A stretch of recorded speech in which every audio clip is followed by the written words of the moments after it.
The chandeliers inside the Ritz-Carlton ballroom flickered like frozen stars, casting their pale gold light across a sea of gowns, tuxedos, and the quiet hum of New York's most powerful people. But the moment Adrian Lockwood stepped onto the marble floor, the room itself seemed to shift. Conversations softened, cameras angled. Somewhere near the stage, a woman in a headset whispered into her walkie-talkie, eyes glued to the entrance. That woman was Caroline Hale. She didn't mean to look at him. She didn't want to. For 17 years she had mastered the art of pretending this man didn't exist. But a strange hush rolled through the ballroom, and curiosity tugged her chin upward. There he was, tall, immaculate in a midnight black tux, wearing confidence like a crown. Adrian Lockwood, the CEO the world worshipped as the next Silicon Valley miracle. The man who had once held her heart in the dark stairwell of a Boston dorm. The man who vanished without a word when her life turned into a storm. Caroline inhaled lightly, steadying herself. She had a job tonight: lighting designer, event coordinator, invisible staff. She couldn't afford to tremble when she still owed hospital bills from her mother's final year. She couldn't afford to lose focus now, not when every paycheck mattered. "Mom," a soft voice murmured beside her, "my badge isn't scanning." She looked down at Evan, 16, lanky, shoulders still figuring out their place in the world. His eyes were sharp, observant, a stormy gray that she prayed no one else would recognize. She reached for his lanyard, brushing her thumb across the faulty chip. "It's fine," she whispered. "Just stay close to me." But Evan wasn't looking at the badge anymore. His gaze had drifted across the ballroom and landed, unmistakably, on Adrian. Caroline saw his expression shift. Confusion first, then something else. Something she had feared for years. Recognition. Adrian stopped walking. He had been gliding toward a cluster of investors, rehearsing numbers in his mind, polishing the smile he'd use for the cameras. But now, mid-step, his body locked. His eyes fixed across the room. His breath caught so sharply that the woman on his arm asked, "Adrian, what is it?" He didn't answer. Because in the far corner, standing beneath a column of soft white light, he saw her. Caroline, the girl he once promised forever. The girl he abandoned the moment life demanded courage he didn't have. And standing next to her was a boy with his own face. Same gray eyes, same brow, same quiet storm beneath the surface. A ripple moved across the crowd as Adrian's composure cracked. Investors turned. Guests glanced back. A photographer lifted a camera, sensing something unscripted. Caroline felt the air thicken. Evan tugged her sleeve. "Mom," he whispered, voice trembling. "Why is he staring at me like that?" Caroline swallowed hard, because the past she buried was waking up, right here, right now, in front of everybody. And Adrian Lockwood was walking toward them. Caroline's fingers tightened around Evan's wrist, just moments before the entire ballroom turned to witness the first blow of a storm 17 years in the making. Caroline Hale had never planned to return to New York, much less to a ballroom filled with the kind of people who once made her feel small enough to disappear. Yet here she was, headset clipped over one ear, clipboard in hand, weaving between floral arrangements and lighting rigs like a woman who belonged. No one in the room knew she had barely held her life together these last few years.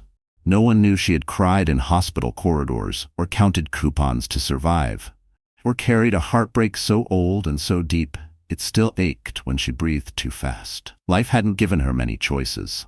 After her mother's illness drained every cent she'd saved, she moved from city to city, chasing steady work, settling in Manhattan only when a friend recommended her to a small events company. She worked quietly, avoiding attention, grateful just to pay rent on their tiny one-bedroom overlooking a fire escape. Her days were long, her nights longer, but she built a life for Evan, piece by piece, paycheck by paycheck. She had never complained, not once. Tonight was supposed to be a milestone for her. She had spent weeks designing the lighting scheme for this charity gala, working until her fingers cramped and her eyes blurred. She wanted to prove herself, to show she could rise without anyone's help. But standing in this glittering ballroom, watching wealthy guests circulate under crystal chandeliers, Caroline felt painfully aware of how out of place she truly was, and how dangerously close her past now stood. "Mom, do you want me to help with the cables?" Evan asked, shifting his weight as he held a coil of wires. He always tried to help, even when she insisted he didn't have to. "No, sweetheart," she said softly. "Just stay where I can see you. That's all I need." She brushed a strand of hair behind her ear. Her hands were steady, but her heart wasn't. She told herself the uneasy feeling in her stomach was simply stress, exhaustion, anything except the truth clawing its way up her spine. Because deep down, she knew this night felt wrong, like the air was waiting to break. 17 years ago, Caroline was studying theater design in Boston, full of dreams as big as the campus lawns. She had fallen in love too quickly, with a man too charming, too brilliant, too certain of the life he deserved. Adrian Lockwood had swept her into a world that didn't belong to her. Late-night study dates, whispered promises in shadowed hallways, plans for a future she had believed with her whole heart. Until she told him she was pregnant. And everything changed. He didn't shout, he didn't argue, he simply vanished. One day he was her entire world, the next no calls, no messages, no trace. His family, powerful and unforgiving, made it clear she was no longer welcome near him. She had been left with nothing, not even an explanation. But she survived. She rebuilt. She raised Evan with every ounce of strength she had left. New York didn't know her story. This ballroom didn't know her story. She preferred it that way. But fate wasn't subtle tonight. Because as Caroline adjusted the spotlight on the center stage, she felt the weight of someone watching her. The weight of a gaze she once knew better than her own heartbeat. It slid across her skin like cold water. She looked up, and there he was. Adrian Lockwood, the ghost of her past, standing at the opposite end of the ballroom, looking straight at her. Looking at Evan. Looking at the life he had abandoned. And for the first time in 17 years, Caroline's breath faltered. Because Adrian wasn't just staring. He was walking toward her, with the same determination that once destroyed everything she had.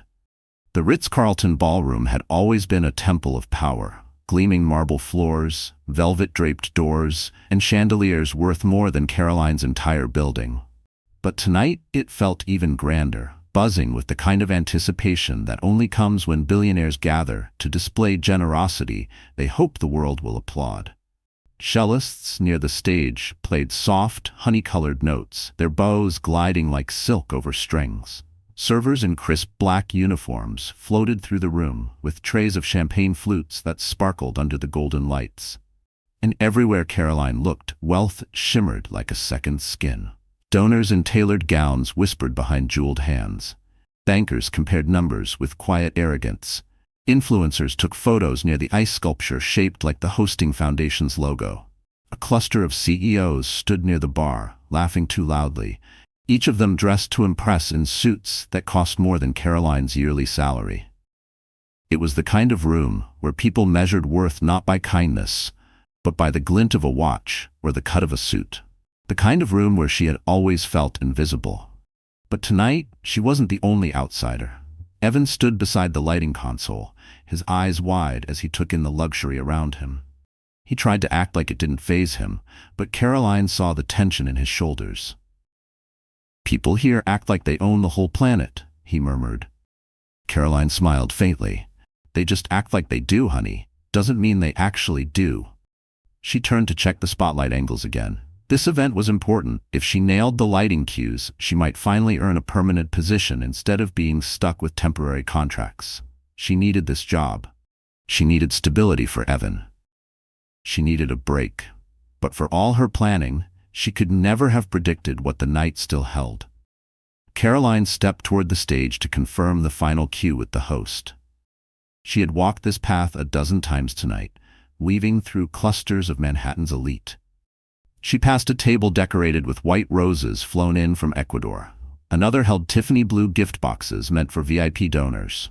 At one point, she caught a glimpse of Manhattan's skyline glittering through the tall windows, an elegant reminder of the world she had never been part of. Then she noticed something else. Whispers. Not normal gala whispers. Secretive, electric, curious. People were turning. Their eyes weren't on the performers, not on the stage, not even on the donors. They were looking toward the far end of the ballroom. Caroline followed their gaze, already knowing, deep down, what she would see. Adrian. His presence cut through the room like a blade. His tuxedo was sharp, his posture polished, his aura unmistakable. A man used to holding boardrooms hostage with nothing but silence. A man who'd convinced the world he was unbreakable. But tonight, he looked shaken. Off balance. Almost raw. He wasn't looking at the investors hovering near him. He wasn't acknowledging his PR director tugging at his sleeve. He wasn't even noticing the cameras flashing like fireworks around him. He was staring at her. No, past her, at Evan. Caroline felt the room tilt. Her fingers curled into her palms, nails pressing crescents into her skin. She prayed no one else could see the resemblance, those gray eyes, that angular jaw, but she knew better. These people lived on gossip. The slightest spark could ignite a wildfire. She reached for Evan instinctively, but before she could touch him, someone stepped in front of her. Troy Bennett. He had arrived without a sound, wearing a charcoal suit that caught the light like brushed steel. Calm, collected, unreadable, an anchor in the storm. "Caroline," he said quietly, "don't look at him." But she already had, and Adrian was crossing the ballroom, toward her, toward Evan, toward the truth she had spent 17 years burying under silence. Adrian Lockwood was the kind of man people noticed before he even stepped into a room. Tonight was no different. As he strode through the crowd, conversations halted mid-sentence. Investors stiffened. Socialites straightened their posture. Even the orchestra's notes seemed to tremble for a beat, as if acknowledging the arrival of a man whose name could move markets. But beneath his polished calm, something was deeply wrong. His jaw clenched tighter than any camera could catch. His pupils flickered with confusion, then disbelief, then something colder. Fear. This wasn't the expression of a CEO greeting donors at a gala. This was a man watching a ghost climb out of the grave he buried her in. Caroline Hale. And next to her, a boy who mirrored Adrian's features so perfectly it was like time had doubled back on itself. The PR director rushed toward him, whispering, "Sir, the venture partners are waiting for your speech." "Not now," Adrian muttered, brushing him off without breaking his gaze. He hadn't seen her in 17 years. 17 years since he panicked like a coward and vanished from her life. 17 years since he chose ambition over responsibility. And 17 years since he made the worst mistake of his life. One he spent every day pretending never happened. Caroline hadn't changed the way he expected. She wasn't fragile anymore. She wasn't the soft-spoken girl who trusted him too easily. Her face held strength now. A quiet resilience carved from years he didn't witness. Her posture no longer bent toward him. She stood on her own, solid, unshakable. And that terrified him more than the boy. Because if Caroline had survived without him, she might be strong enough to destroy him.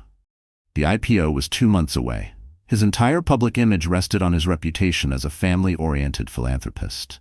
One scandal, just one, could tank the offering, strip him of control, and send the board into a frenzy.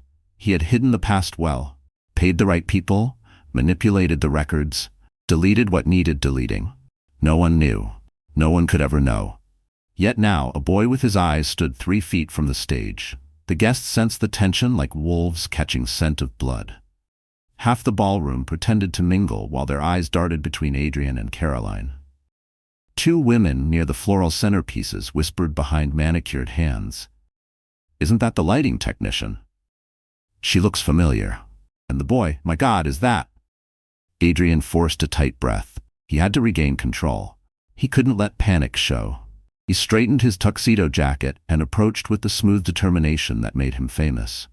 But Troy Bennett stepped forward first. Troy's calm expression masked the steel beneath. "Evening, Adrian." Adrian's eyes narrowed. Troy Bennett, the investor whose presence always felt like a silent chess game. A man with influence beyond what tabloids ever mentioned, and someone Adrian never fully trusted. "What are you doing here?" Adrian asked. Troy smiled politely. "Supporting a good cause, something you should try more often."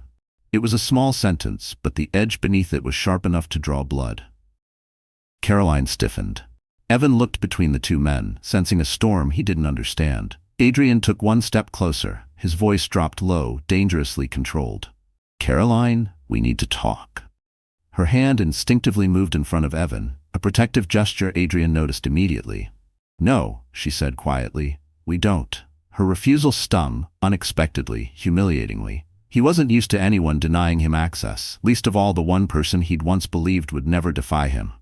"This isn't a request," Adrian said.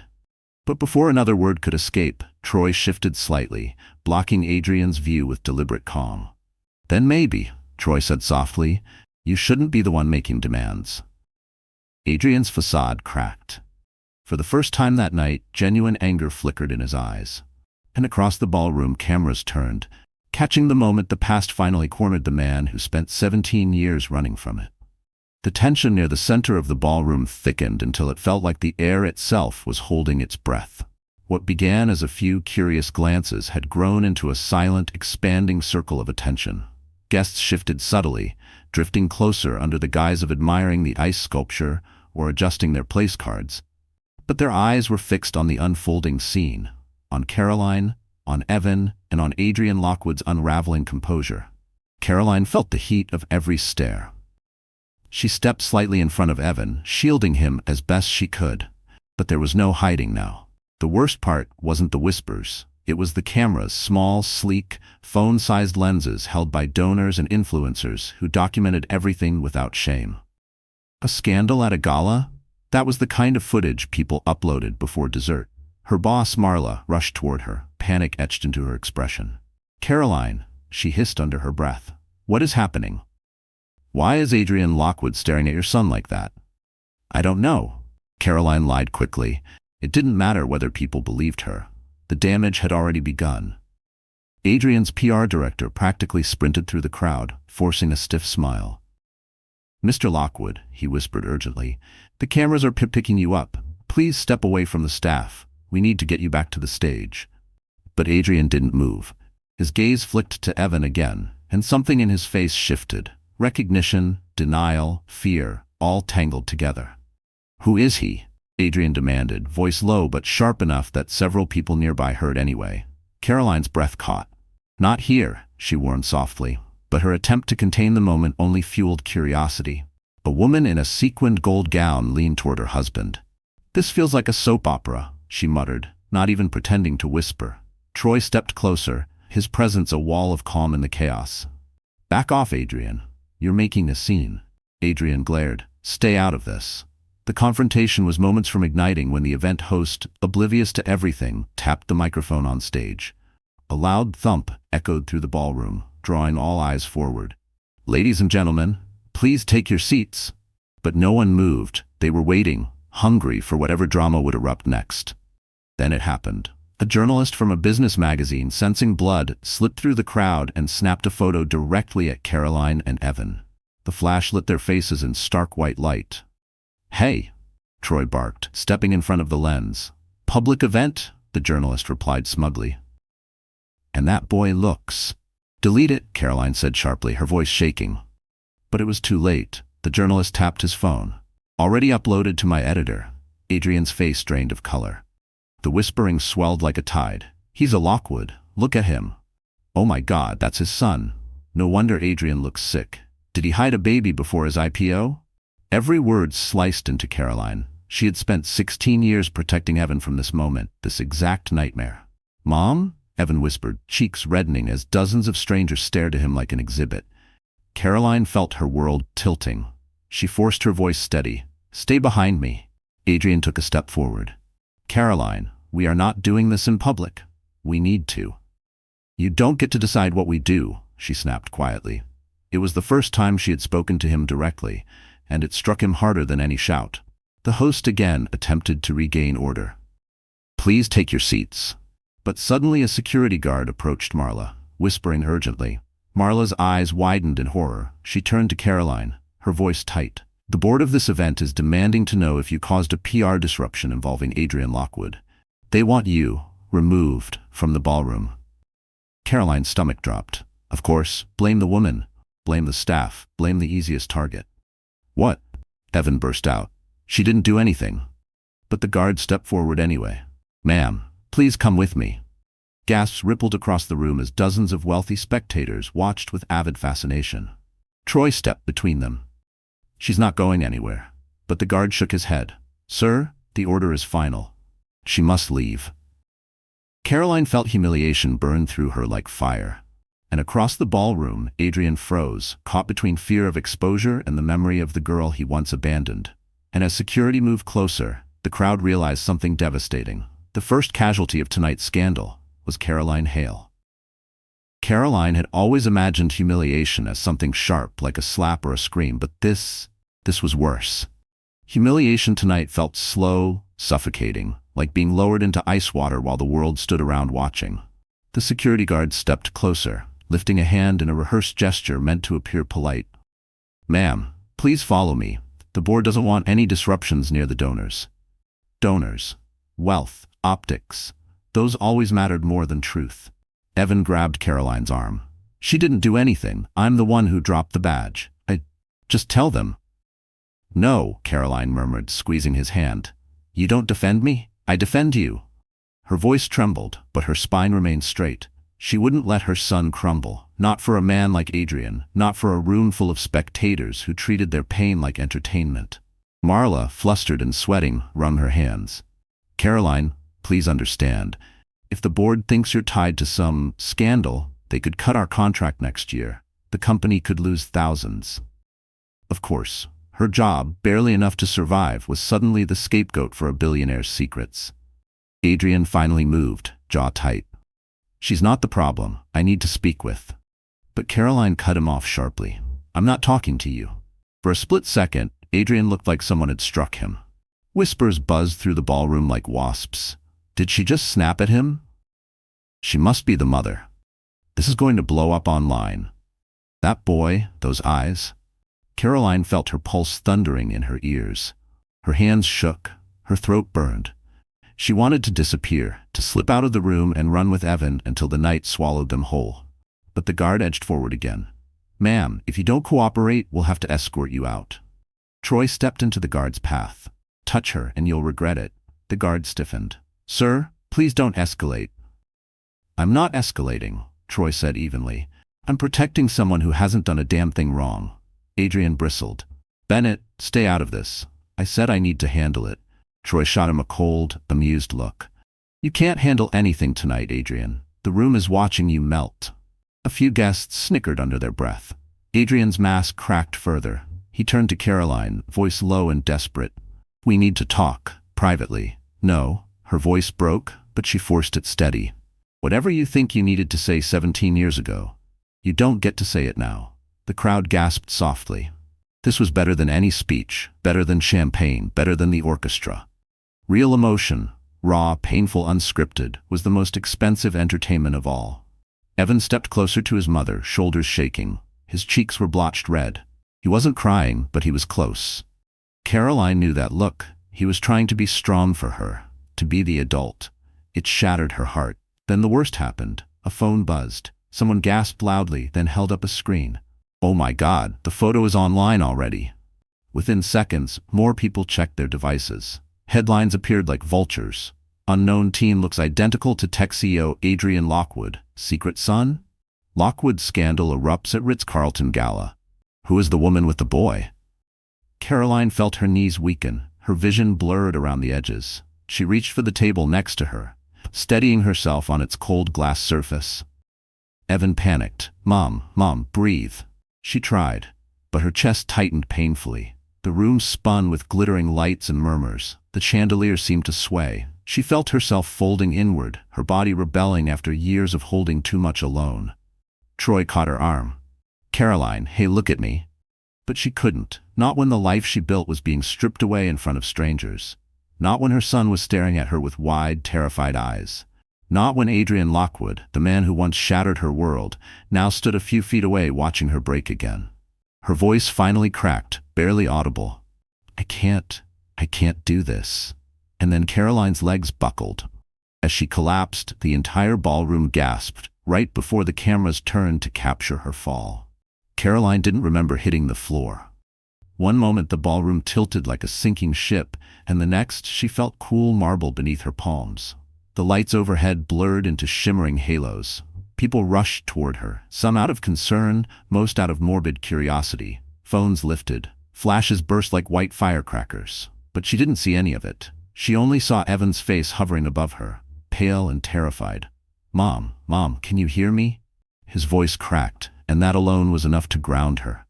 She forced her lungs to expand, fighting the panic clawing up her throat. Her vision cleared just enough to see Troy kneeling beside her, one hand steadying her shoulder. "You're okay," he murmured softly. "Just breathe." Then another shadow loomed over her, a shadow she had prayed never to see again. "Caroline," Adrian said tightly, "what happened? Are you hurt?" She flinched, not from pain but from the sound of his voice so close to her. The sound of 17 years ago, resurrected without permission. "Don't," she whispered, pulling her arm away. "Don't touch me." Adrian froze, stunned by the rejection. He looked at Troy as if trying to decipher why the other man was even there. Troy raised an eyebrow. "Back up, Adrian. You've done enough." That stung.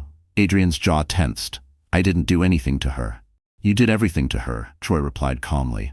The crowd behind them sucked in a collective breath. Several donors exchanged glances. Someone whispered, "This is getting interesting." Another said, "Should someone stop them?" But no one did. They were too invested now, like spectators at an expensive theater show that suddenly turned real. Caroline forced herself to sit up, leaning against Troy's arm for support. Evan clutched her hand so tightly she winced. "I'm fine," she whispered to him. "I promise." But she wasn't. She was collapsing inward, shaking from a lifetime of buried truths clawing their way out. Then a voice cut through the chaos. "Mom, look." Evan held out something small and metallic, a badge. The same employee access badge he'd accidentally found near the lighting console earlier that evening. But now it was open. The retractable card holder had split when he grabbed it from his pocket. Inside was a tiny silver drive, no bigger than a coin. "What's that?" Caroline asked faintly. I didn't mean to break it," Evan said. "But when it popped open, this fell out." Adrian's eyes widened in recognition and panic. Troy caught it instantly.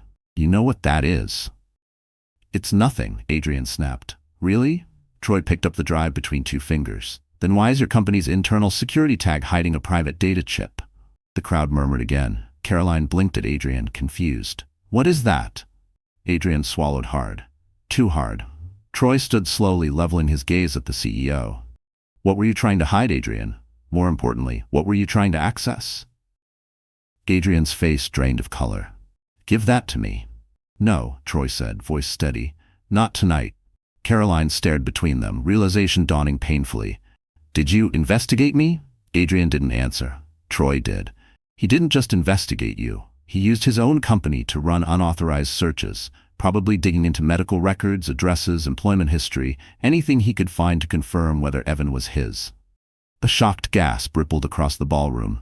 Adrian snapped. "You don't understand." "I understand perfectly," Caroline said, her voice breaking. "You didn't come here to apologize. You came here because you were scared." Adrian's mask shattered completely. "Caroline, I was trying to protect my company, my board, my future." "And what about my son?" she demanded. "Did you even think about him? Even once?" Adrian opened his mouth, but no sound came out. For the first time he had no script, no charm, no excuse. Troy placed himself fully between them, shielding Caroline and Evan. "You wanted a secret, Adrian," he said quietly. "Well, it's not a secret anymore." Cameras clicked wildly.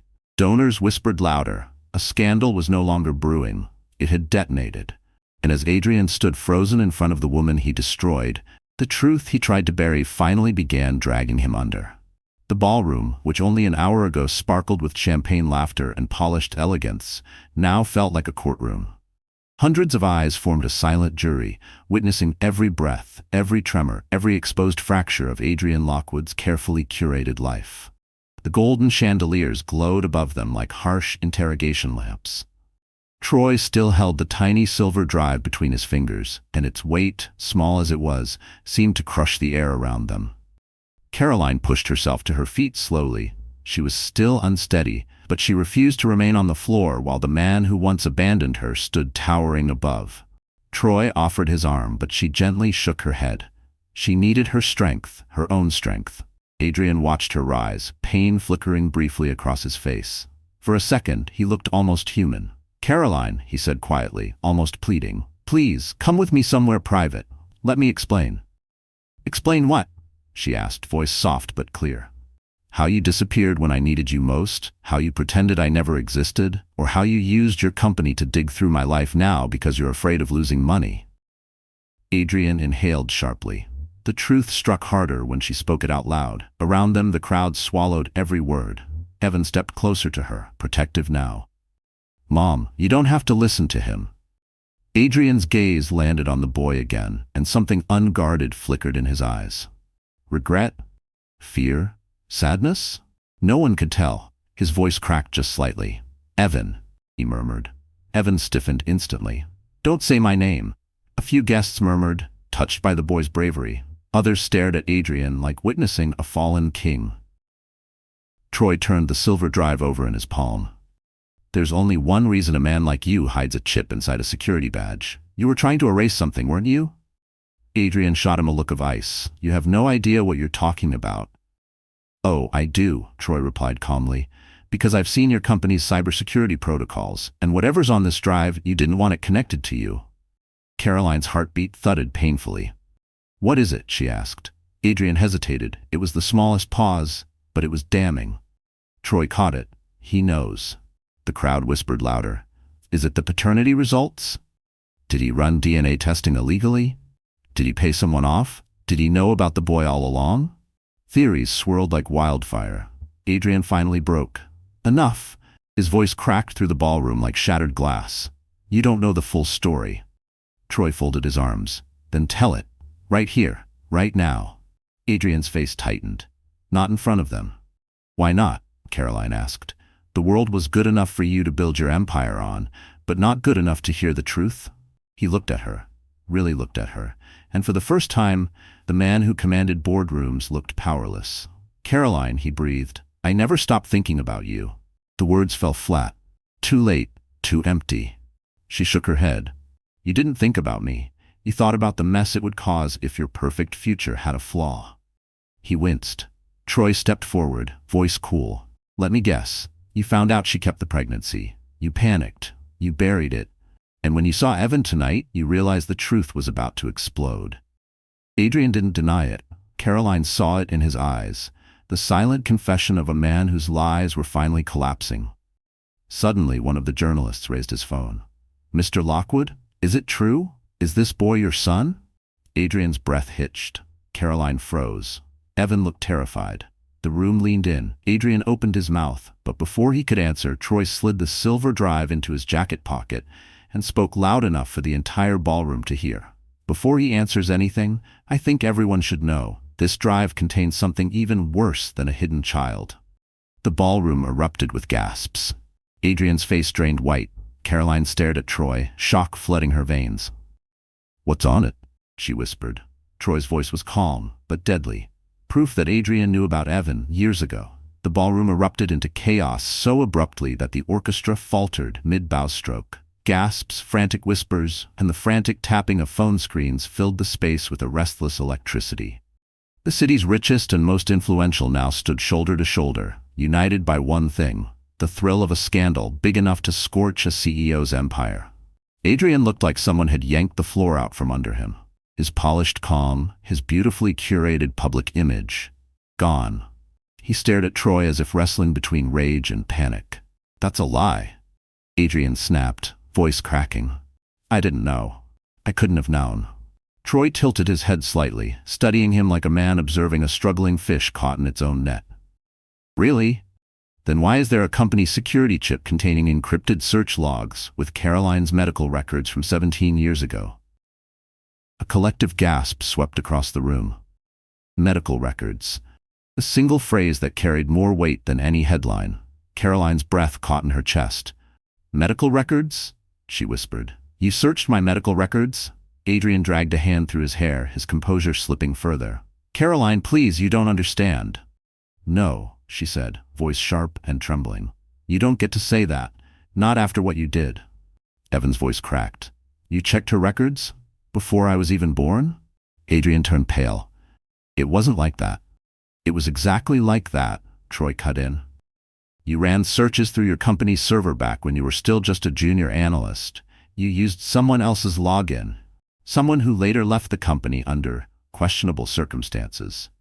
A ripple of shock passed through the audience. A woman muttered, he must have paid them off. Another whispered, that's illegal, that's federal. Someone near the back said, his IPO is dead. Adrian's breathing turned shallow. His empire, his spotless reputation was unraveling in real time. This is absurd, Adrian insisted. Those logs don't prove anything. Troy let out a soft laugh. They prove you knew she was pregnant, that you knew she was alone, that you knew she needed help, and still walked away. Caroline's knees wobbled again, but she stood her ground. You knew, she whispered. All this time, you knew. Adrian closed his eyes for a long moment. When he opened them again, something in his expression broke. I didn't want to believe it. The room fell silent again. Caroline stared at him, stunned. What? Adrian swallowed hard. I didn't want it to be true. I was 20. My father threatened to cut me off. The board told me a baby would destroy my future. I thought, if I didn't confirm it, if I didn't acknowledge it, then it wouldn't be real. The excuse hit Caroline like a slap. So you hid, she said softly, and you let me suffer alone. He reached toward her helplessly. Caroline, I was scared. And I was dying, she cried, the words ripping from her chest. I was in the hospital with complications, terrified I might lose my child, terrified I might not make it through the night, and you were running searches on me like I was a problem. Evan's eyes filled, anger and heartbreak colliding inside him. You didn't want me, he whispered. You didn't even want to know. Adrian looked gutted. He took a step closer. Evan stepped back. Please, Adrian rasped. Just let me explain, but the moment was too far gone. His mask had shattered beyond repair. Before he could say another word, a loud hum filled the room as journalists lifted their equipment. Microphones, cameras, flashes. This was not a gala anymore. This was an execution. Mr. Lockwood, a reporter shouted, how long did you hide evidence of your son's existence? Another chimed in. Did you tamper with medical records? A third yelled, will the board force your resignation tonight? Adrian froze, trapped in a spotlight he couldn't charm his way out of. Troy stepped beside Caroline and Evan, placing a protective hand on the boy's shoulder. This ends now, Troy said quietly. No more secrets. Adrian looked between them, his past, his mistakes, the family he abandoned, and the truth etched itself permanently across his shaken face. He had finally lost control. And the entire ballroom watched, breathless, as the mighty Adrian Lockwood began to fall. The ballroom, moments ago humming with eager scandal, suddenly shifted into a heavier, darker silence. It wasn't the hush of curiosity anymore. It was the charged quiet before a storm consumes everything in its path. And Adrian Lockwood stood at the center of it, exposed, cornered, and more vulnerable than anyone had ever seen him. Caroline didn't move. Evan stood at her side, like a shaken shadow. Troy remained calm, but there was tension building beneath his steady exterior, ready to ignite if Adrian pushed too far.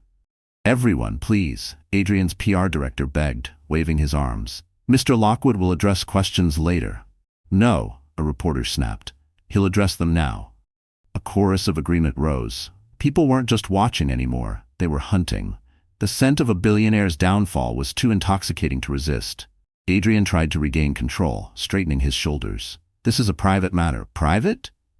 Caroline's voice sliced through the air before he could finish. You wanted privacy? You should have thought about that 17 years ago. The words hit him with brutal precision. Gasps echoed again. Some guests murmured in sympathy for Caroline. Others leaned closer like they were devouring every second. Adrian opened his mouth, closed it, tried again. I made a mistake. Caroline laughed, but there was no humor in it. A mistake is forgetting a birthday. A mistake is losing your keys. What you did wasn't a mistake. It was abandonment. Evan's hands tightened into fists. Why didn't you reach out? He demanded. Why'd you act like she never existed? Why'd you pretend I didn't? Adrian's voice cracked. I thought I'd lost my chance. I didn't know how to come back. Caroline shook her head. You didn't want to come back. You wanted the easy road, the one without responsibility. Adrian stared at the floor, unable to meet her eyes. The host tried again to salvage the event, tapping the microphone nervously. Ladies and gentlemen, perhaps we should all take our seats for dinner. No one budged. This wasn't a gala anymore. This was a reckoning. Troy placed a gentle hand on Caroline's back. You don't owe him anything, he reminded her softly, and for the first time Caroline realized she believed it. She swallowed, her voice steadied. All these years, I told myself I was strong because I survived what you did to me. But the truth is, I survived despite you. Adrian's eyes lifted, broken, desperate. I didn't come here to hurt you. But you did, she whispered. You hurt me then, and you're hurting Evan now just by standing here. A ripple of sympathy moved through the guests. Even the wealthiest, coldest donors softened at the sight of a mother shielding her son. You should leave, Troy said quietly to Adrian. Adrian stiffened. I'm not going to walk away like you did before? Caroline snapped. Silence. Perfect, devastating silence. Adrian took a shaky breath. Caroline, Evan, I want to make this right. Evan's voice was hoarse. It's too late. The boy turned away, not in anger but in a heartbreak so pure it made several guests blink back tears. And for the first time, Adrian looked small, like the powerful man had been stripped away, leaving only the frightened, flawed human beneath. Caroline felt something inside her shift. Not forgiveness, not yet, but clarity. She stepped closer to Evan, wrapping her arm around him. We're leaving, she said simply. Troy nodded. I'll take you both out the back. Adrian reached out instinctively. Caroline. She didn't turn around. You had 17 years, she said softly. And tonight was the first time you ever said my name. Her words sank into the air like the closing lines of a tragedy. Then she walked away, her son beside her, Troy guiding them, while the entire ballroom watched the woman Adrian Lockwood once destroyed rise higher than he ever could. And as the doors closed behind her, Adrian stood frozen in a room full of witnesses, realizing the truth he feared the most. Caroline Hale was no longer his weakness. She had become his consequences. The service hallway behind the ballroom was cold, narrow, and humming with the distant clatter of hotel staff, a stark contrast to the glittering chaos Caroline had just escaped. She leaned against the wall, her breathing unsteady. Evan stood beside her, arms wrapped around himself, trying to make sense of a world that had tilted too suddenly. Troy kept a watchful distance, giving them space while staying close enough to intervene if she stumbled again. He had always been good at that, knowing when to step in and when not to. Caroline pressed her hands to her face, her voice muffled. I didn't want this. I didn't want any of this to happen tonight. Evan swallowed hard. Mom, did you really almost die when I was born? Her hands dropped slowly and her eyes softened with painful honesty. Yes, I had complications. They didn't know if either of us would make it. He blinked fast, trying not to cry. And he knew? He knew all that and still didn't come? The question pierced her deeper than she expected. She cupped his cheek gently. Honey, people like Adrian don't change because we want them to. They change when their world forces them to. Troy stepped closer, his voice low. Caroline, we need to move. The media will try to get through this exit too. I already told hotel security to clear the back corridor, but it won't stay quiet for long. She nodded, forcing her legs to steady. Thank you. They started down the hallway. Evan walked close to her, shoulders tense. Troy stayed on her other side, a silent shield. Every step away from that ballroom felt like peeling back another layer of panic. But panic had a way of returning. As they reached the rear service elevators, Caroline's phone buzzed violently in her hand. Notifications flooded the screen. Messages, missed calls, alerts from unknown numbers. Her stomach sank as she read the trending headline. Lockwood scandal. Mystery woman identified as former girlfriend. Sources claim she hid child for years. Caroline's breath caught. No. They're blaming me. Evan peered over her shoulder. That's not fair. You didn't hide anything. Troy cursed under his breath. His PR team moved fast. They're painting you as the manipulative one. Her heart clenched painfully. Why would they say that? Why would they go after me? Because destroying you is easier than admitting Adrian lied, Troy said. They'll spin whatever story benefits him, especially tonight. Caroline shook her head. I can't fight a billionaire's PR team, Troy. You don't have to fight them alone. The elevator pinged open. Before they could step inside, a security guard approached hurriedly. Miss Hale? I have instructions from the board to escort you off the premises immediately. They said, you're not allowed back to complete the event. The blow felt physical, like someone had punched her in the ribs. I'm fired? She whispered. The guard wouldn't meet her eyes. They want you gone before more cameras show up. Heat built behind her eyes. Her job, her one fragile stability, was gone because of a man who once abandoned her and now was destroying her life again. Evan stepped forward, voice shaking with fury. She didn't do anything. Why are you treating her like... Evan, Caroline whispered, touching his shoulder. It's okay. It wasn't. but she couldn't let him carry this weight. Troy's jaw tightened. "This is wrong. I'll handle it." "How?" she asked, defeated. "By using influence the board doesn't know I have," he replied quietly. "But right now, let's get you out safely." The guard gestured again to the elevator. "Please, Miss Hale." Caroline hesitated. Her throat tightened. She had never felt so small, so powerless, so unfairly punished for simply surviving a past she never asked for. She stepped into the elevator. Evan followed. Troy held the doors open for a moment, watching her with an expression she couldn't decode.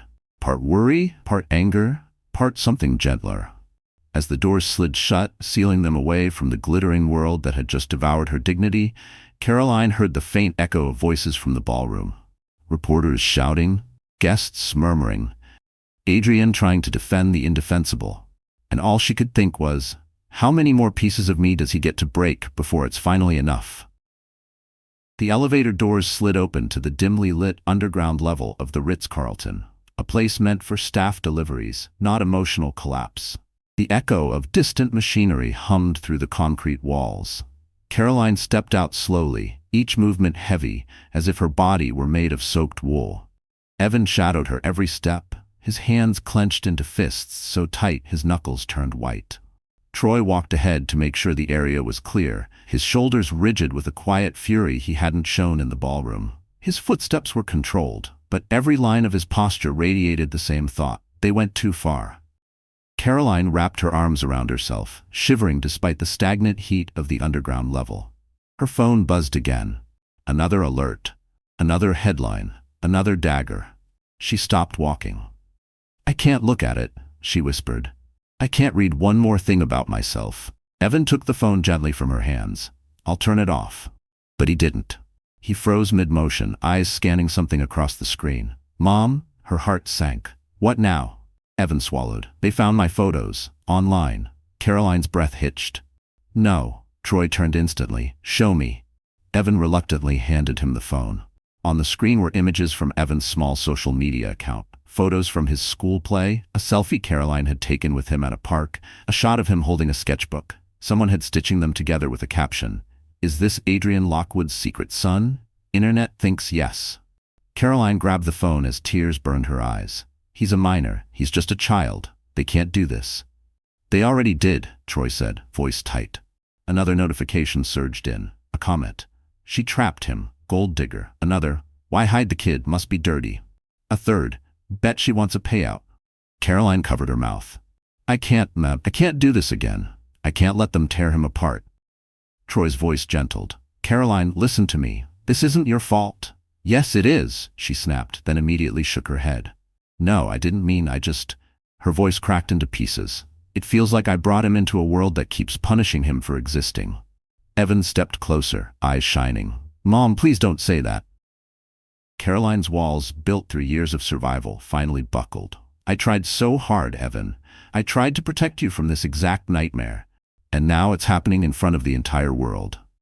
Her knees wobbled. She braced herself against a pillar. I'm so tired of running." Troy stepped in front of her, lowering his voice. "Then stop running. Let me take some of that weight." She blinked at him through tears. "Why? Why do you care this much?" He hesitated just long enough for her breath to catch. "Because someone should have cared about you a long time ago," he said quietly, "and someone should care now." Caroline's throat tightened. No one had spoken to her like that in years. Before she could respond, a loud metallic clang sounded from the stairwell nearby. Caroline jolted in panic, but it wasn't paparazzi or reporters. It was two men in suits, board members from the event. They approached with clipped footsteps and cold, corporate faces. "Troy," one of them said stiffly, "your presence with Miss Hale has raised questions. Were you aware of her connection to Lockwood?" Troy's expression darkened. "Careful. We're simply ensuring the event's integrity," the other said, "and we've decided Miss Hale's employment must be terminated immediately." Caroline felt the words slice through her. Not suspended, not questioned, terminated. All because Adrian wanted to hide his past. Troy stepped in front of her, voice cold as steel. "If you fire her, you'll lose more than a lighting designer. You'll lose your biggest investor." The two men stiffened. "Investor? What are you talking about?" Troy pulled out his phone, tapping open an email. As of 24 hours ago, my firm acquired controlling interest in the foundation hosting this event, which means I can overwrite your decision." The board members blanched. Caroline stared at Troy, stunned. Evan whispered, "Mom, he's saving us." But the relief was too overwhelming. It collided with exhaustion, fear, humiliation, everything she had held back for 16 years. Her breath cracked. "I can't," Caroline gasped. Evan grabbed her hand. Troy caught her elbow. The tears finally broke free, and as Caroline sobbed in the dim underground corridor of the Ritz-Carlton, the world finally saw the cost of a secret she never asked to carry. The car ride to Troy's private parking garage just a block from the Ritz-Carlton was painfully silent. Not a heavy silence. No, it was sharper, trembling, full of words that were too big and too dangerous to speak. The moment they stepped inside the warm, modern lobby of the building, Caroline felt her legs wobble again.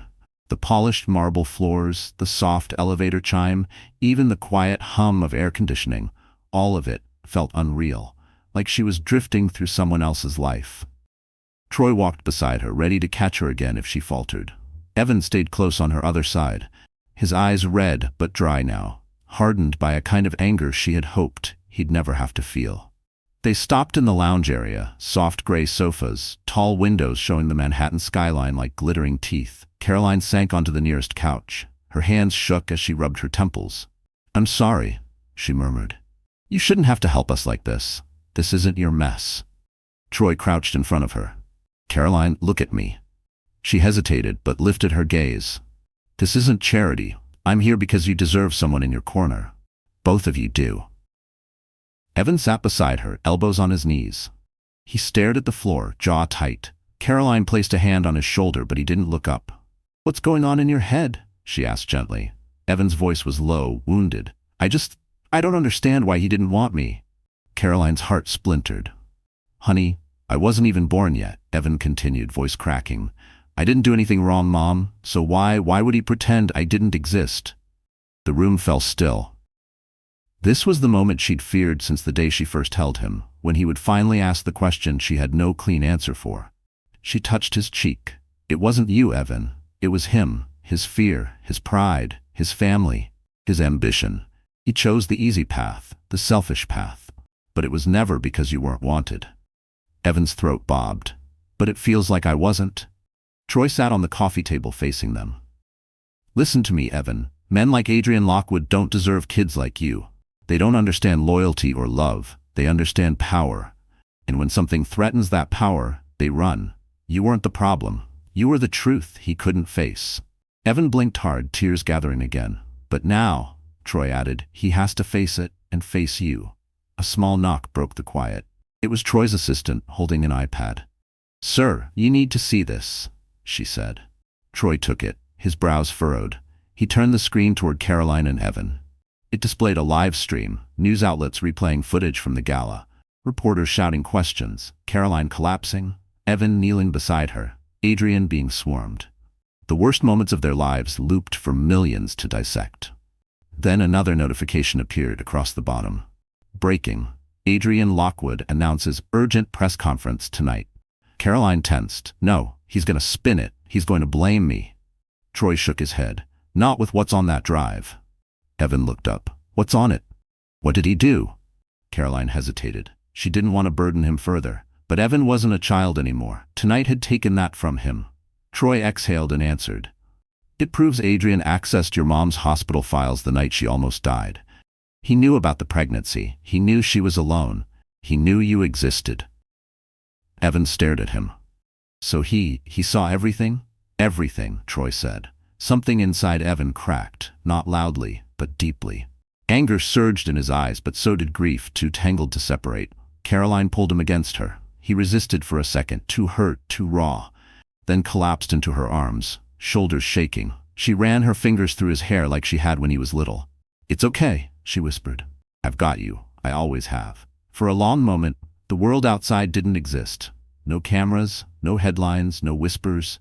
Just a mother holding her son together in a world determined to tear them apart. Then Evan lifted his head, eyes fierce with new resolve. "Mom," he said quietly, "I want to hear what he says tonight. I want to hear him admit it." Caroline froze. because in Evan's voice she didn't hear a boy anymore. She heard a young man ready to confront the father who abandoned him. And somewhere deep inside her, a new fear bloomed, because this time, Evan wasn't running. He wanted to fight. The press conference announcement spread across New York like wildfire.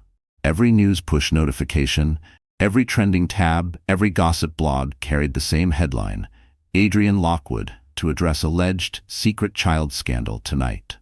Inside Troy's private lounge, the atmosphere thickened with dread. Caroline sat rigid on the sofa, clutching a throw pillow, as if it could anchor her trembling heart. Evan paced in front of the glass windows overlooking Park Avenue, his sneakers squeaking faintly against the polished floor. Troy stood near the bar counter, phone pressed to his ear. Yes, shut it down. No statements from Caroline. Block every reporter, and get the legal team ready. His voice was low, lethal.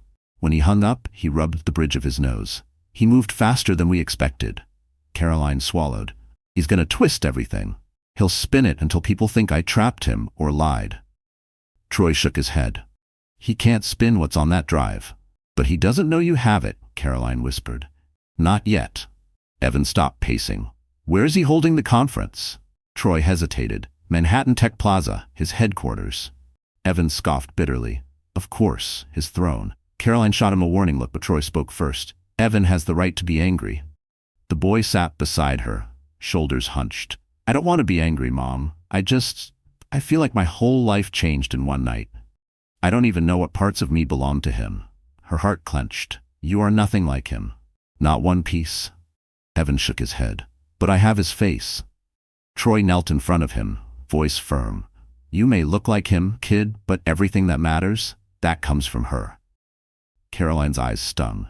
Before she could speak, the television mounted on the wall flashed to a live feed. Reporters crowded outside the tech building. Microphones clashed, lights glared. The world was ready to feast. Then the anchor announced, "We now go live to Adrian Lockwood." The three of them froze. Adrian appeared behind a sleek podium, dressed in a tailored navy suit, his face pale but composed. For a moment, the mask was back. The confident CEO, the man who owned rooms simply by entering them. He cleared his throat. Thank you all for coming on such short notice. Evan leaned forward, jaw set. Adrian continued. Tonight, an unexpected and deeply personal event occurred at the charity gala. An event involving a woman from my past and a teenage boy. Caroline's stomach twisted. Rumors are circulating, Adrian said, and I want to clarify that I have never knowingly fathered a child.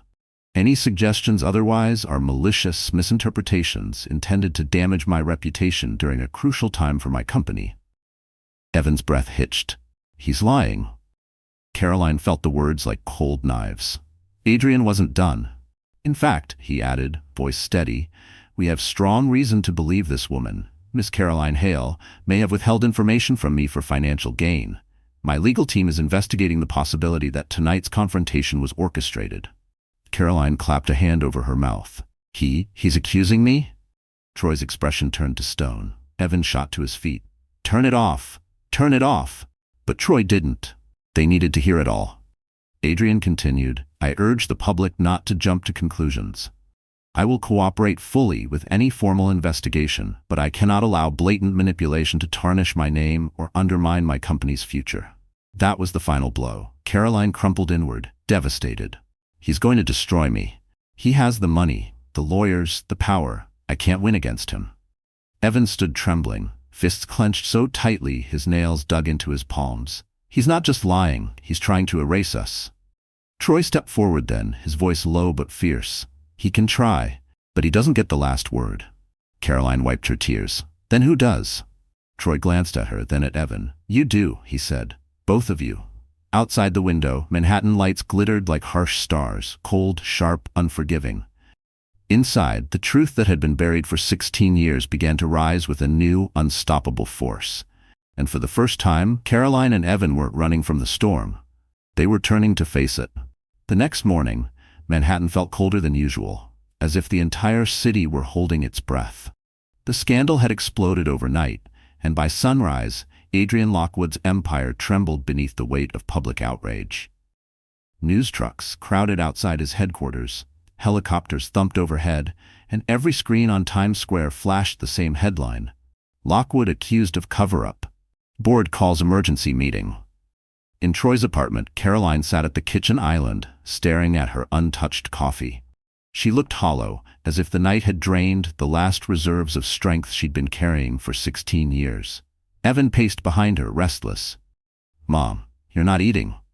"I'm not hungry," she murmured, eyes distant. Troy emerged from his office wearing a crisp charcoal suit, his expression sharpened by purpose. "The board meeting starts in 30 minutes, he announced. "They've summoned him, and they've summoned me." Caroline stiffened. "You? Why?" Troy's gaze softened. "Because I own more of his company than he knows, and I've been waiting a long time for the truth to matter." She blinked at him. "Troy, you don't have to do this." "Yes," he said gently, "I do." Before she could speak again, Troy's phone buzzed. He read the message, jaw tightening. "It's happening now. They're moving to vote on suspending him." Evan looked hopeful for the first time. "Can they fire him?" "If the board believes he jeopardized the company's future," Troy replied, "they can do a lot more than fire him." A flicker of fear crossed Caroline's face. "But if this gets worse, could he retaliate? Legally?" Troy stepped closer. "Caroline, you survived everything he tried to erase. You and Evan deserve justice. Today is the first step." Caroline lowered her gaze. "I'm just scared. He has power." Troy gently lifted her chin. "So do you. And today, you're not fighting alone." Meanwhile, inside the 26th floor boardroom of Lockwood Medical Tech, the tension was suffocating. 12 executives sat around the massive glass table, their designer watches and Montblanc pens glinting under the fluorescent lights. And at the head, separated from them by a gulf of shame, sat Adrian Lockwood. Dark circles bruised his eyes. His suit was wrinkled. His confidence, once his greatest weapon, was nowhere to be seen. The chairwoman, Margaret Doyle, cleared her throat. "Mr. Lockwood, as you are aware, last night's events triggered a catastrophic media frenzy and a 22% drop in pre-market value. Investors are panicking." Adrian swallowed. "The allegations are false." "Are they?" Margaret cut in sharply. "Because we've reviewed preliminary findings, and it appears you accessed confidential medical files 17 years ago." Murmurs surged through the board. "That was a misunderstanding," Adrian insisted. "I didn't know what I was looking at. I panicked." "Mr. Lockwood," another board member said coldly, "panic does not excuse a crime. You violated federal privacy laws, and the public thinks you hit a child." Adrian's face reddened. "I didn't know." Then the doors opened. Troy Bennett entered. Adrian shot to his feet. "What are you doing here?" Troy didn't even spare him a glance. "As majority stakeholder in the Bennett-Lockwood partnership, I've been invited to participate." Adrian's voice trembled. "This is my company." "Not anymore," Troy said quietly. Shock rippled around the room. Margaret gestured to an empty seat. "Mr. Bennett, please join us. We're discussing whether Mr. Lockwood should be placed on immediate leave." Adrian's breath quickened. "You can't do this. I'm the face of this company." "That's precisely the problem," Margaret replied. Troy slid into the seat, folding his hands calmly. "I vote for suspension." Adrian froze. One by one, other board members echoed, "I vote for suspension." Suspension, suspension, effective immediately. The votes formed an avalanche. Adrian's world collapsed in real time. When the final vote was cast, Margaret delivered the verdict. "Adrian Lockwood, you are hereby removed from all operational responsibilities pending a full investigation." Adrian's voice broke. "You can't. You don't understand." Troy finally looked him in the eyes. "Oh, I understand perfectly," he said. "You thought you could bury the past, but the past has teeth." Adrian staggered back into his chair, stunned. And in that moment, humiliated, dethroned, powerless, he finally understood. Caroline wasn't the one losing everything. He was. Caroline had barely slept. Even inside Troy's penthouse, quiet, secure, protected, the world outside felt vicious, like a storm pounding endlessly against the glass walls. Morning sunlight crept across the living room floor, but instead of warmth, it carried headlines. Endless headlines. Her phone buzzed nonstop, vibrating across the marble counter until she finally picked it up with trembling fingers. Sources: Caroline Hale may have manipulated Lockwood for years.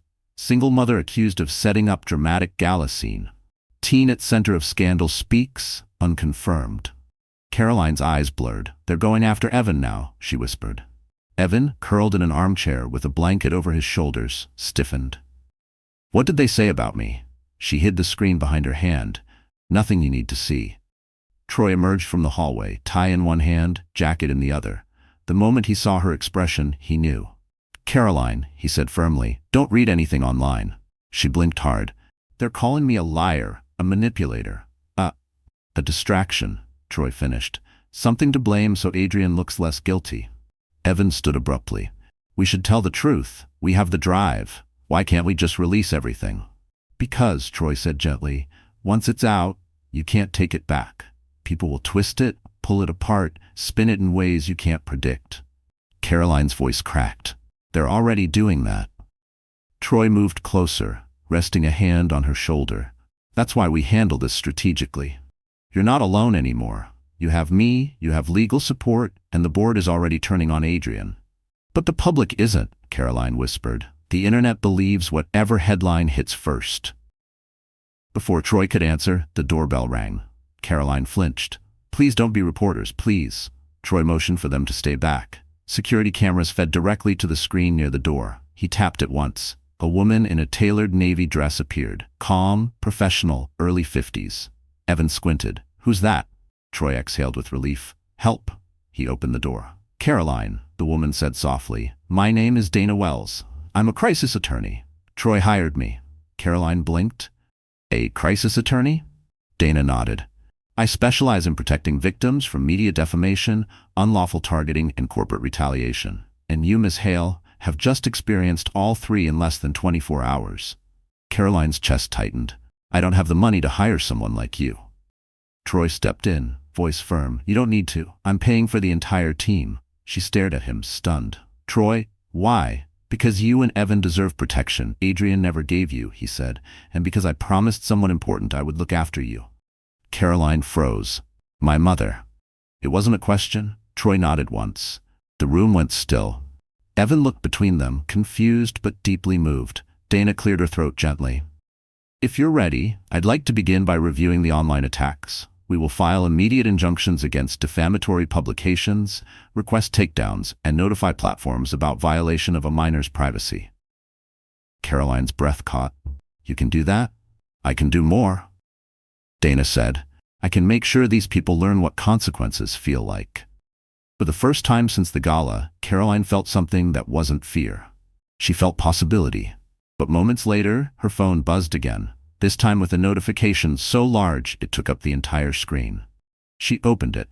A new headline burned across the feed. "Exclusive, Lockwood family statement. This woman has been obsessing over Adrian for years." Caroline felt the blood drain from her face. "No," she whispered. "They're turning his family against me too." Evan slammed his fist onto the table. "This is disgusting. Why would they say that about you?" Dana gently placed a hand on his shoulder. "Because when powerful men fall, their families attack anyone they think caused the collapse. This is strategy, not truth." Troy knelt in front of Caroline. "Listen to me. This is the moment they expect you to break. Don't." "I feel like I already have," she whispered. Evan slid his hand into hers. "Not anymore. We fight back." Caroline looked at their joined hands, her son on one side, Troy on the other, Dana standing behind them. Something inside her steadied. Not healed, not yet, but steadied. She lifted her chin. "Then let's fight," she said softly, "because I'm done being the one who gets crushed." And in that instant, something shifted in the air. Caroline Hale, who had spent 16 years surviving in silence, was finally ready to be heard. The afternoon sun dipped low behind the Manhattan skyline, staining the sky a burnt orange that reflected across Troy's penthouse windows. But inside, there was no warmth, no peace. Only tension strung tightly across the room, like a wire ready to snap. Caroline sat on the sofa, reviewing documents Dana had prepared, legal shields, statements of rights, procedures for protecting minors in media crises. She read each word carefully, as if one wrong blink would bring the world crashing down again. Troy stood near the kitchen counter, talking quietly on the phone, his voice low and controlled. The tone of a man calculating, negotiating, preparing for war. Across the room, Evan paced again, back and forth, a storm compressed into one teenage body. Finally he stopped. "Mom." She looked up instantly, she always did. He took a breath, trying to keep his voice steady. "I want to speak, publicly."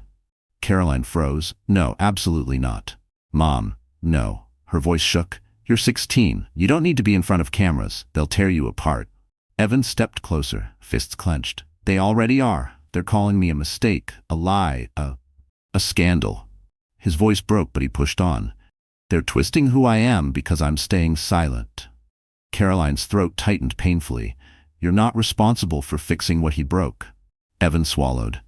But maybe I'm the only one who can make him tell the truth. The room went painfully still. Even Troy ended his call and turned, watching carefully. Caroline shook her head vigorously. You shouldn't have to confront him. You don't owe him anything. But I owe myself something, Evan said quietly. I've spent my whole life wondering who he was, what he was like, why he didn't want me, and last night, for the first time ever, he looked at me. Caroline's breath caught. Evan continued, his voice raw. And I saw fear in his eyes, fear of me, and it made me realize something. I'm not the weak one in this story. He is. Troy stepped closer, expression thoughtful. What exactly do you want to say to him? Evan looked at him, then at his mother. I want him to admit what he did.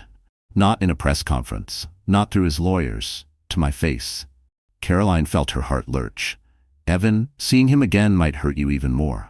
He shook his head. I'm hurt anyway. Hiding from him won't change that. Dana folded her arms. Legally speaking, a direct conversation could be risky. Emotionally, too. But, if done privately, it could also corner Adrian before he can rewrite more of the narrative. Troy nodded. Adrian's press conference didn't satisfy the media. They smell blood.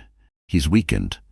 A meeting with Evan might force him to confront everything he's trying to dodge.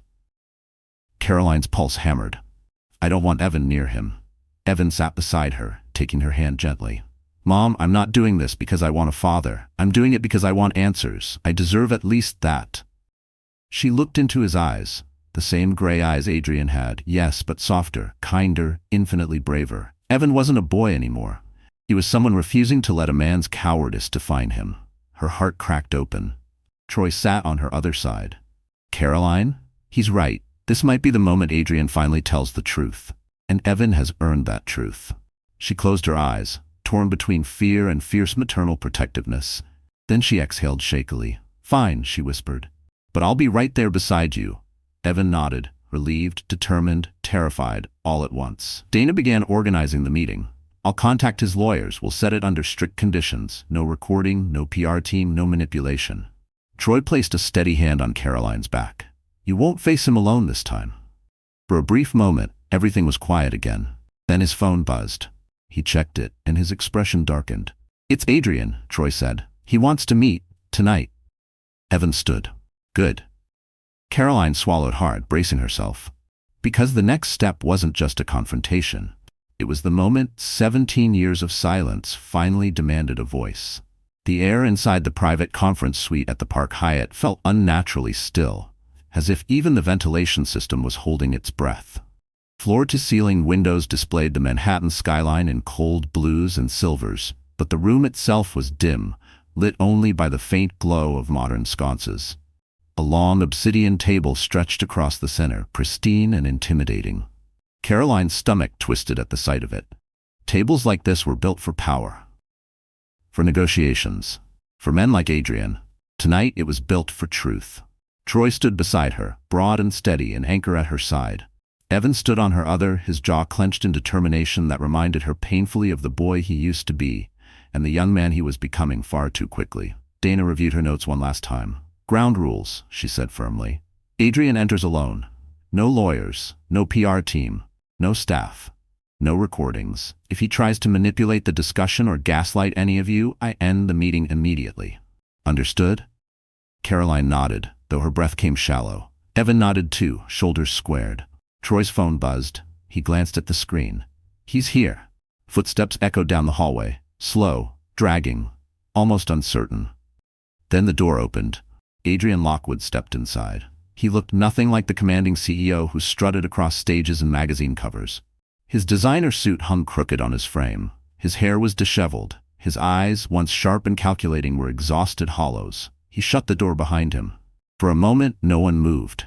Then his gaze drifted to Evan, the boy he'd never held, never acknowledged, never protected. Evan stiffened but didn't look away. Adrian cleared his throat. I wasn't expecting all of you. Troy's voice was icily polite. We're here because you're not going to twist this into another performance. Adrian swallowed. I came to talk to Caroline. Dana stepped forward. No, you came to face what you've avoided for 17 years. He flinched. Then Evan spoke. His voice was steady, but soft. I asked for this meeting. Adrian's attention snapped to him immediately. You did? Yes. Evan lifted his chin. I want to know why. Why what? Adrian whispered. Why you didn't want me? Caroline's breath hitched, but she kept still. Troy placed a firm hand on the table, grounding her. Adrian stared at Evan, pain rippling across his features. It wasn't about you. Then what was it about? Evan demanded. Because from where I'm standing, it sure looks like you just didn't care. Adrian's voice cracked. I cared. I cared too much. And I was terrified. Caroline let out a short, bitter laugh. You were terrified? I was 19, Adrian. Terrified doesn't even begin to describe my life back then. He turned to her, guilt shadowing his face. I know, and I'm sorry. I know that doesn't fix anything. No. She cut in sharply.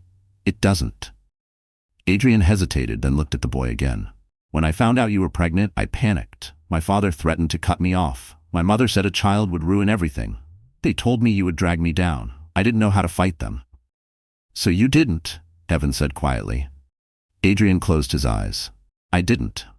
Evan's voice didn't rise or break. It simply hollowed. That's all I needed to know. Adrian's eyes snapped open. Evan, but the boy shook his head. No, I don't want excuses. I don't want stories about how scared you were. I wanted you to want me, but you didn't, and now it's too late. Adrian took a shaky step forward, but Troy immediately shifted, blocking him. That's close enough, he warned. Adrian stopped, anguish written across every line of his face.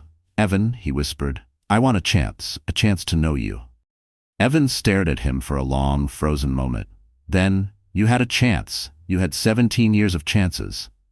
Caroline felt tears burn behind her eyes. This was a wound she couldn't bandage for him. Adrian's voice broke completely. I want to try.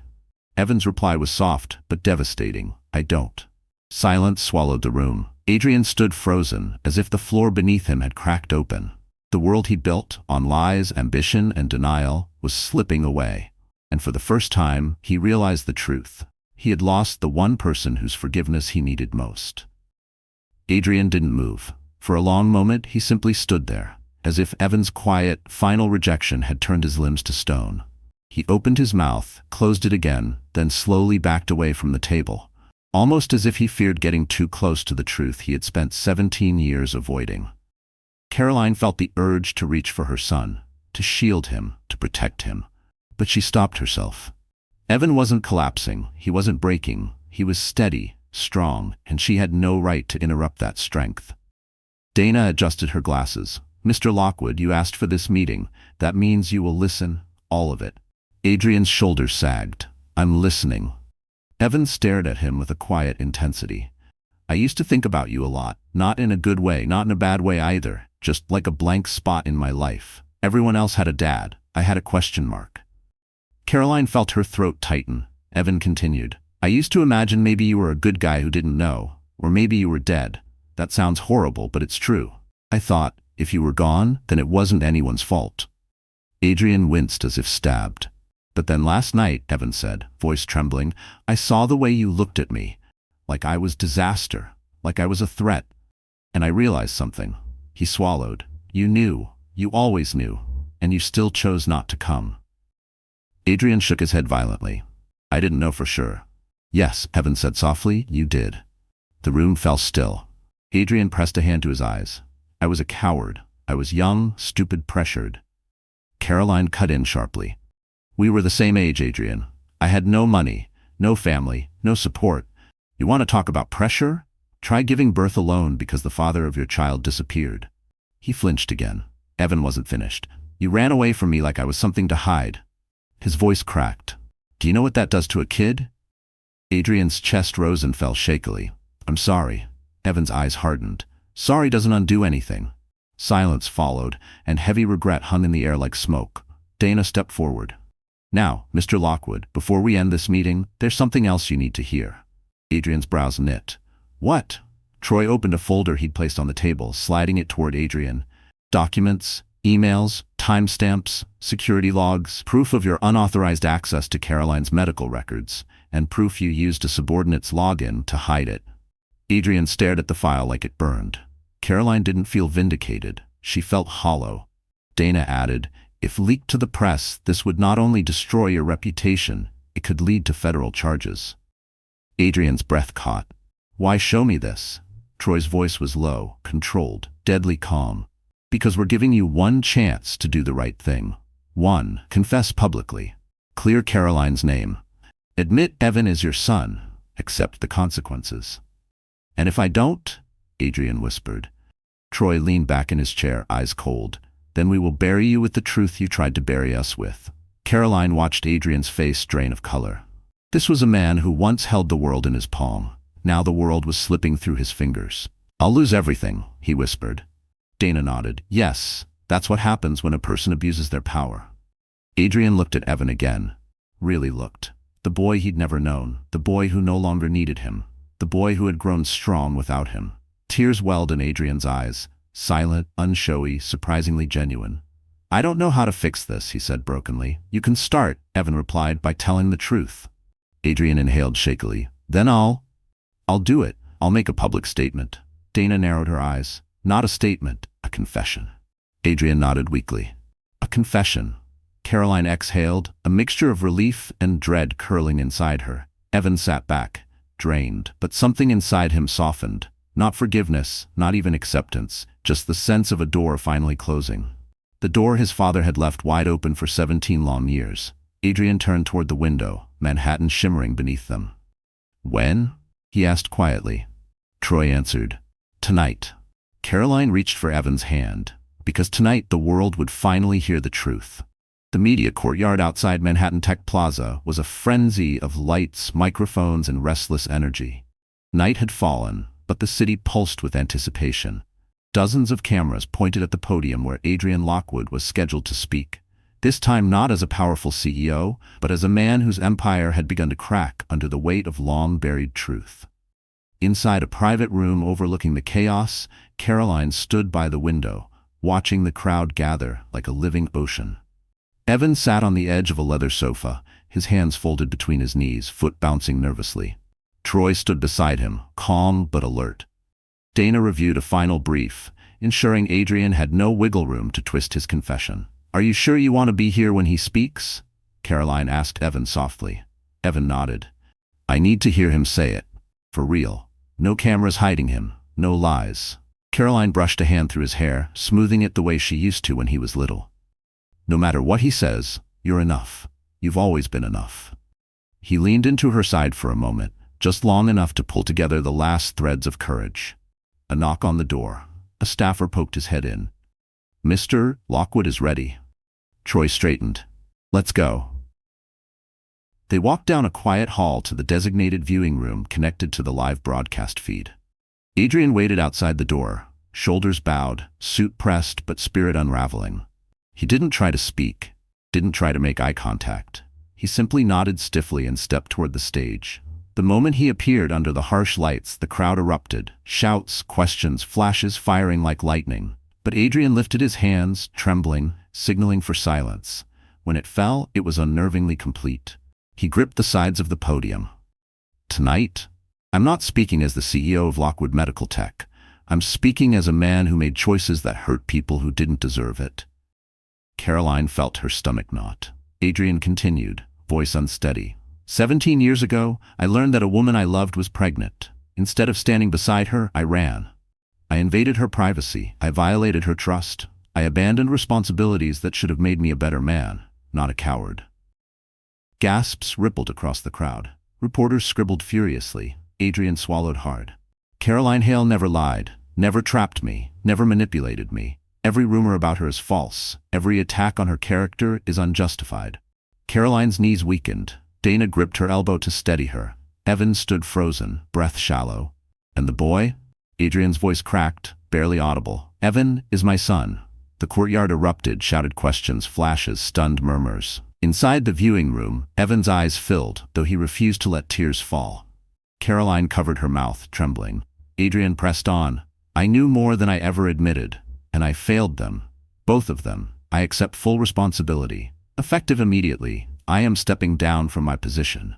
I will cooperate fully with all legal investigations into my past actions. I will not fight the consequences. His hands shook visibly now. I am sorry. To Caroline, who survived despite my absence, and to my son, who became everything I never deserved. The camera zoomed in on his face, broken, raw, human for the first time. The broadcast ended. Silence flooded the viewing room. Evan exhaled shakily. He said it. Caroline turned toward him, brushing a tear off his cheek. Are you okay? He nodded slowly. I think I finally know who he is, and who he isn't. Troy stepped closer, placing a reassuring hand on Evan's back. You faced him, and you won. Caroline looked between her son and the man who had stood by her side through every collapse of the last 2 days. Something warm and steady bloomed in her chest, a future she never thought she could have. A future that looked like peace. Evan slipped his hand into hers. Mom, can we go home now? She smiled softly. Yeah, let's go home. They walked out together into the Manhattan night. Caroline on one side, Evan on the other, Troy close beside them, leaving behind the noise, the scandal, and the past that no longer owned them. And for the first time in 17 years, Caroline Hale felt the weight lifting. Not because Adrian confessed, but because she no longer needed anything from him. So the story has finally come to an end. And if you're still here right now, reading these last words, then something in this journey touched your heart in a quiet, personal way. Maybe it reminded you of your own struggles or of someone you love. And that matters. What Caroline and Evan showed us is simple but powerful. Your past doesn't get to decide your future. The people who hurt you don't get to define you. Healing begins the moment you choose yourself. Like Marcus Aurelius wrote, you have power over your mind, not outside events. And when you finally stop running from the pain, you start walking toward your own peace. This story is a reminder that even betrayal, loss, and fear can become the soil where strength grows. You deserve honesty. You deserve respect. You deserve the kind of love that doesn't disappear when life becomes difficult. If this message found you at the right moment, if it made you feel seen, understood, or a little less alone, then please like, share, and subscribe to the channel. Your support helps us bring more stories that heal, comfort, and remind you that you're never walking through life by yourself. And remember, you are stronger than the things that tried to break you.